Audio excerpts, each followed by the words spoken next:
I'm here with Aaron Birk to talk with him about his upcoming workshop. Hi, Aaron. Hi, thank you so much for having me. Oh, you're so welcome. We're so excited about the workshop coming up. Can you tell us a little bit about it? Yes, I'm calling it Gravity's Contour, which is an attempt to be lyrical and maybe a little sciency. Hmm. Uh, and the subheading is Drawing the Dancing Body. And it's a one-day workshop at Earthdance in Plainfield, Massachusetts on November 15th, which is a Saturday. And we're offering 2 or 3 hours of work with a potluck lunch, and then another 2 or 3 hours. So it's kind of a day. It's a full day experience.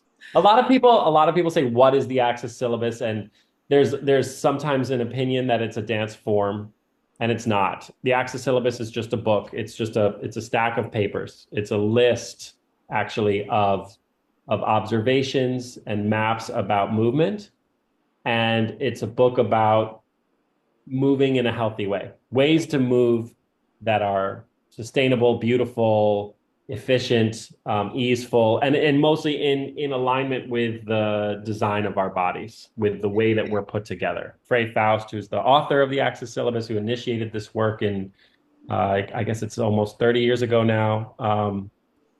It's now kind of become this global meshwork, this network of teachers and practitioners and researchers who are adding to this body of I would call it like a living body of research.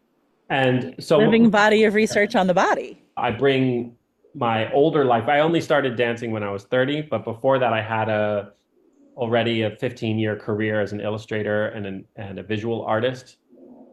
So I have in a lot of ways merged that with the dance, and the drawing and the dancing have become kind of braided together for me. I look at anatomy, I look at bones and muscles, and when I study a figure, I study a model. I often try to imagine the structures within the structure as a way into movement, as a way into our own bodies as dancers. I wanted to propose that we could draw each other not as still models, but as moving models, as models that are in motion, as bodies that are in process. For a drawing class, your posing and your modeling is in service to the artists. Maybe you get some benefits of meditation, but you're there to help them draw, Yes. right?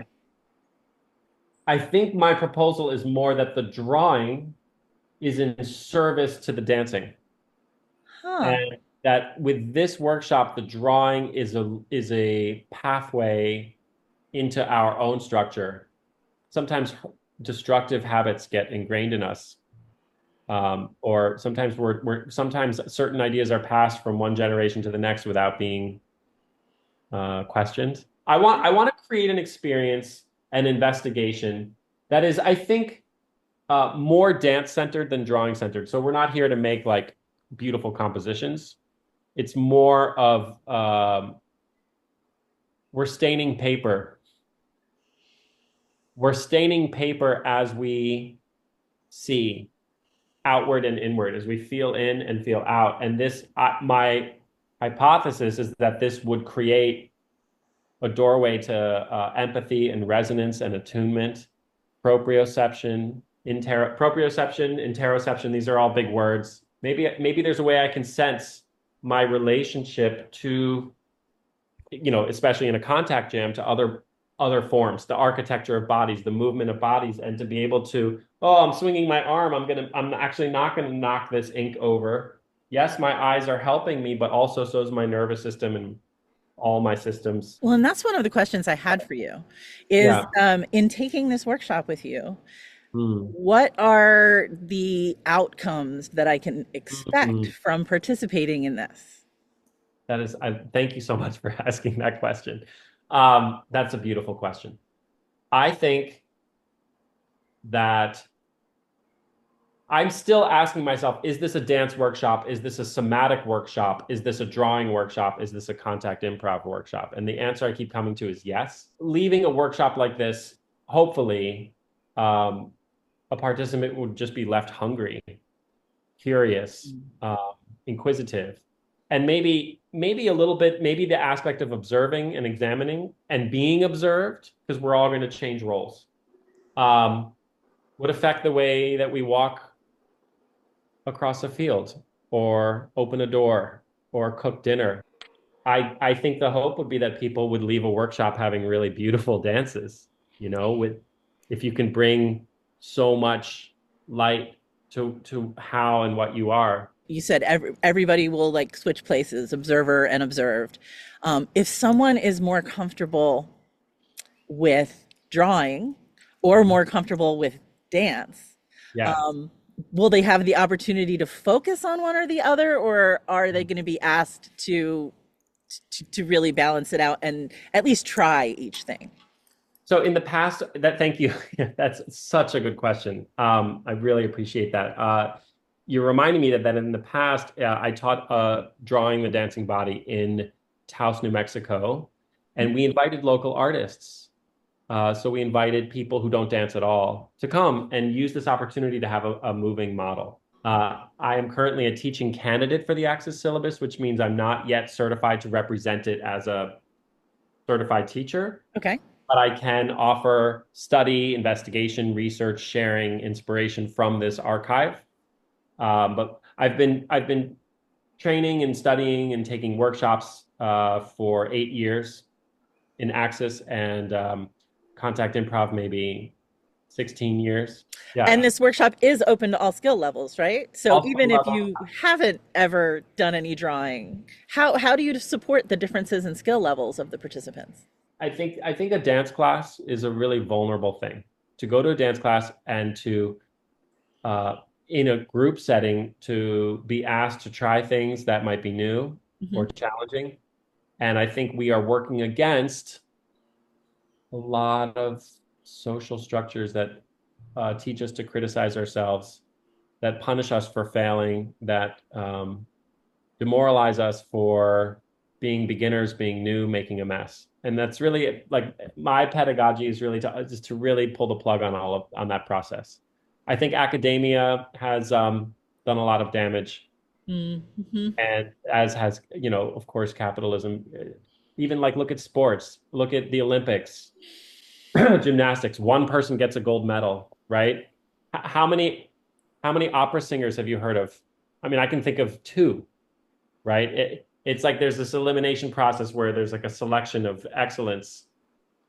And I want to support a lot of the work that's been going on with Contact and Access around uh, collective group learning, collective social intelligence, and giving ourselves permission to make a mess. Maybe I'll make a mess during this meeting. Performance drawing is different than drawing, so I'm drawing to show something, and who knows how it'll come out. But maybe that's also my work, so I'll just speak out loud. My work is to give myself permission to stain this page.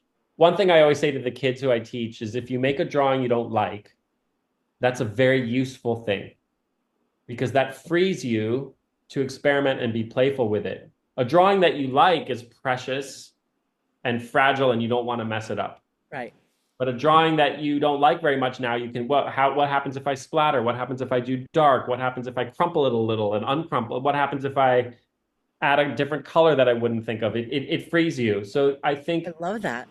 I think failure, the concept of failure is a gift, and everything beautiful in our lives resulted from many iterations, many trials and errors. And we have to accommodate that. We have to give ourselves permission to fall down and learn how to fall in a way that's maybe even pleasant. Right? So the ribs are spiraling in relationship to the pelvis. Hmm. Pelvis is turning this way, ribs are turning that way. What? And there's an osculation, there's a curve to the back. I could almost feel this, so I almost don't have to look at the screen. Okay, Hmm. let's see. I kind of just felt that one. Right. Let's try. So, I don't know, ribs.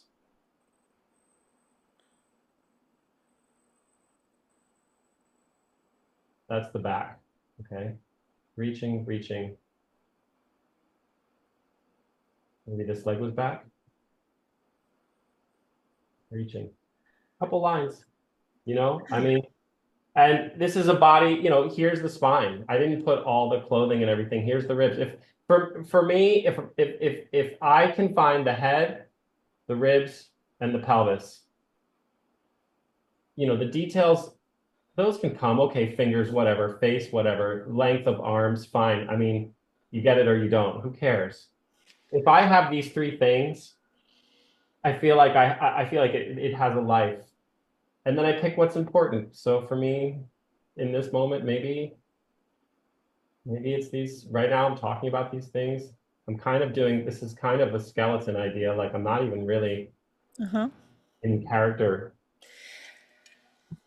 So that, yeah, actually, I'm tempted to get a spray bottle and spray water on that. There's definitely a runny nose here. There's definitely something like, are those eyebrows? I don't know. Yeah. But like, okay, so I didn't, honestly, when I made that, I wasn't even thinking about the drawing. I was thinking about what I remembered that I saw in the mirror. Hmm. And I think we're working with memory, we're working with empathy, we're working with impression.